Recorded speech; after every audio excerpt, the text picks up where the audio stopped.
The Bureau of Land Management, El Centro Field Office, is one of 5 field offices within the California Desert Conservation Area. El Centro Field Offices manages 1.4 million acres of public lands spread across 2 counties, Imperial and San Diego.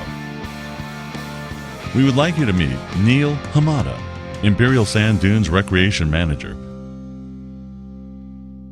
Good morning. My name's Neil Hamada. I'm the Imperial Sand Dunes Recreation Area Manager. I work for the Bureau of Land Management out of El Centro, California, and welcome to the Imperial Sand Dunes. We are beginning the President's Day weekend, which is about the 3rd busiest weekend of the year for us. We expect probably around 100,000 visitors. Visitation has been down a little bit this year, probably due to the economy, but a lot of families and a lot of kids are still coming out and having a lot of fun. So come on out and have a good time.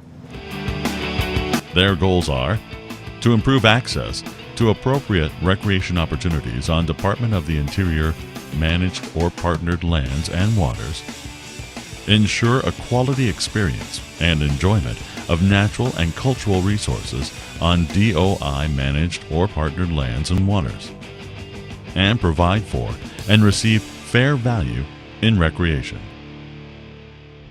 Okay, we're here with Ranger Sean Hirons, and he's detailed down here for the weekend. This is his first detail to the Imperial Sand Dunes, and he's a canine handler, law enforcement ranger that works for us. His canine is Knox, and he's going to tell us a little bit about what he does handling a canine. I'm a canine handler. I work out of the Carson City District. Primary purpose for the canine is narcotics detection and also officer protection. He's also currently being trained in tracking right now also.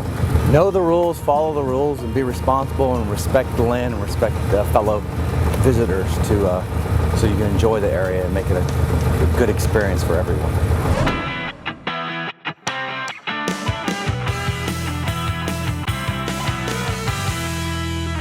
We're here at Kauai Ranger Station, Imperial Sand Dunes, otherwise known as Glamis, and I'm standing in front of a map which kind of lays out the entire dune system. It's approximately 40 miles long, which runs from the United States-Mexico border down there all the way up to an area up here called Mammoth Wash. We have 2 major highways that run through the recreation area, Highway 78, which intersects with the Union Pacific Railroad here at Glamis, and then we have Interstate 8 down here, which runs out to the east towards Yuma. Average width of the dunes is about 5 miles wide, and the peak kind of runs along this corridor here towards the western side of the dunes. And they range from small dunes of 10 or 20 feet all the way up to about 300 feet high. This room gets visited quite a bit. We have approximately 430 to 450 medical rescues per year, but a lot of those are minor incidents, and they've come to the ranger station looking for medical aid. And so they come into this room. This is our little medical room, and we provide them what service we can, make them comfortable, and we call an ambulance or helicopter to come transport them. Oxygen bottles, lots of backboards, and lots of medical gear stored in here. Our EMTs that come from visiting areas come to the dunes on the holidays. They come in here and we stock them up. All of this is paid for through visitor fee dollars and through grants through California State Parks. And they go out on patrol and respond to medical aids through 911 calls. Visitors flag us down, or sometimes we actually observe them. This is one of 2 rescue sand rails that we operate here in the Imperial Sand Dunes. They were custom built so that we could provide the best care that is possible for our visitors that come to the dunes. You'll notice it has an airbag suspension that's adjustable on the fly, so we can soften the suspension once we pick up a patient. We navigate through the dunes, and a lot of the visitors do as well, by GPS. And so 911 calls come in, they give us coordinates, and we plug them into the GPS and we can drive straight to the patient. We've got lots of lights for nighttime responses. These are our airbag controls that we can control individually for each side of the vehicle. We carry signal mirrors, signal smoke, so that we can bring in helicopters as well as lights that we can throw out into the sand that's weighted down. They strobe, and then the helicopter can see those from above and land and know it's safe.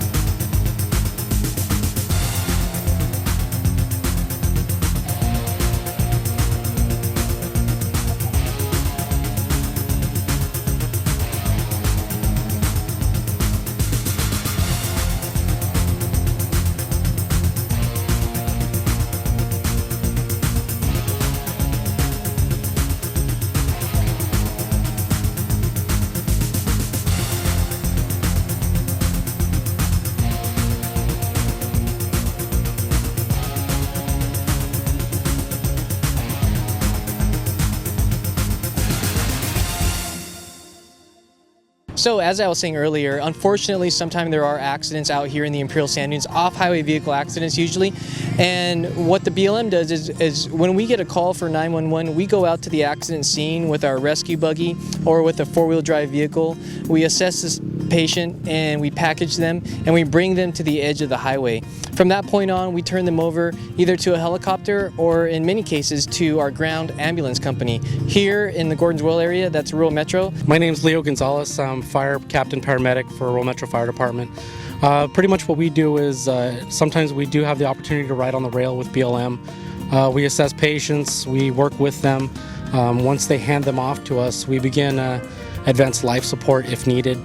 Usually out here there's a lot of trauma, a lot of broken bones, so there is a lot of need for IVs, pain meds. Unfortunately, sometimes there is deaths out here, so we do have to use advanced cardiac life support. We have monitors, drug boxes, all the equipment essential for advanced life support, and we transport to Yuma Regional Medical Center. On occasion, we sometimes do meet up with the helicopters and hand off to them in cases of a very serious patient.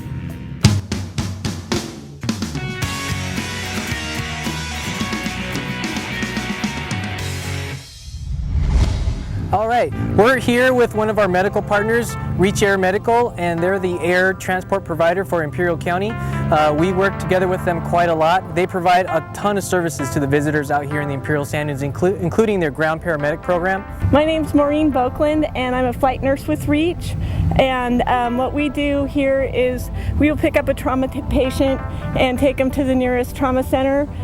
We have basically an ICU unit in our helicopter, so we can treat them with medications and whatever medical treatment they need on the way to the hospital. What's the closest trauma center? What level is it, and how long does it take? 20 to 25 minutes, depending on where we're at in the dunes, and that is Desert Regional. Unless a patient meets other type of criteria for trauma, they may need to go to another hospital. For example, if the patient has burns or if it's a pediatric trauma, they would go to the trauma hospital most appropriate for them for further treatment. Sean is our pilot today, and can you tell us a little bit about some of the dangerous concerns you might have when you're flying in the Imperial Sand Dunes? The biggest thing is dust. The sand is real light. The helicopter weighs a little over 2,000 pounds, so when we come down, that 2,000 pounds blows the dust and sand around. So what we wind up doing, you can actually see the skids, and when I come in straight and land right to the ground instead of coming into a hover. That keeps the dust from blowing quite as much. The other concerns, we have a lot of military activity in this area, and we wind up having to avoid the military training areas. Other than that, you can see with all the vehicles around here coming in, the dunes, there's no set paths or roads like you have on some back county trails. So we have a lot of rangers out helping us, keeping everybody away from running into the helicopter, which right now when it's shut down isn't really dangerous, but when it's moving, the blades have a whole lot of energy to them and they'll just chop through pretty much anything. If you come out to the Imperial Sand Dunes to ride off-highway vehicles, it's very important to make sure that you take all the safety precautions, because although off-highway vehicle riding is a lot of fun, it's also a very dangerous sport. So when you come to the Imperial Sand Dunes, make sure that you, number one, protect yourself. Wear a helmet at all times. Wear your safety gear, a chest protector, boots, riding pants, long sleeve shirt, all the pads that are available for your body, because we want you to come out and have a good time and we don't want you to get hurt.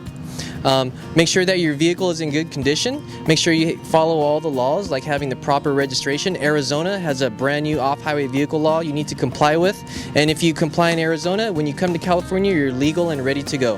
There is no age limit, but you are able to come out and have fun no matter what age you are. Children do need to be supervised by their parents, and we strongly recommend that you keep your children within eyeshot, within earshot, so that you can control them by voice command, so that if there is a dangerous situation, you can let them know and have them stop and avoid an accident. Normally each year, we, the BLM, respond to about between 400 to 600 calls in the Imperial Sand Dunes. In the past, it was up as high as 800 calls per year. And I believe through our law enforcement and our education efforts and our ATV safety classes that we teach, we've been able to reduce that down Between 2007 and 2008, we saw a reduction of 37% of our of injuries in the Imperial Sand Dunes, and that's great.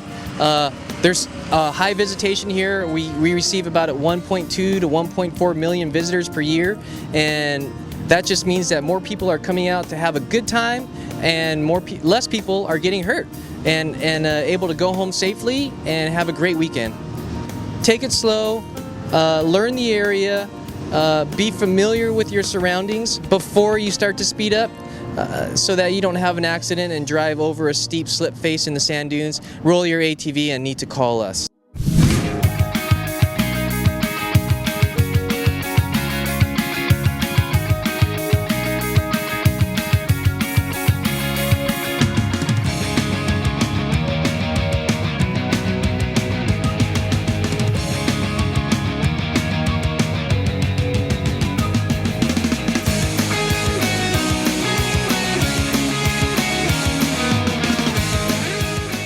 For more information about the Bureau of Land Management, or to answer any questions you might have about off-highway vehicles and the Imperial Sand Dunes, contact them at 760-337-4400.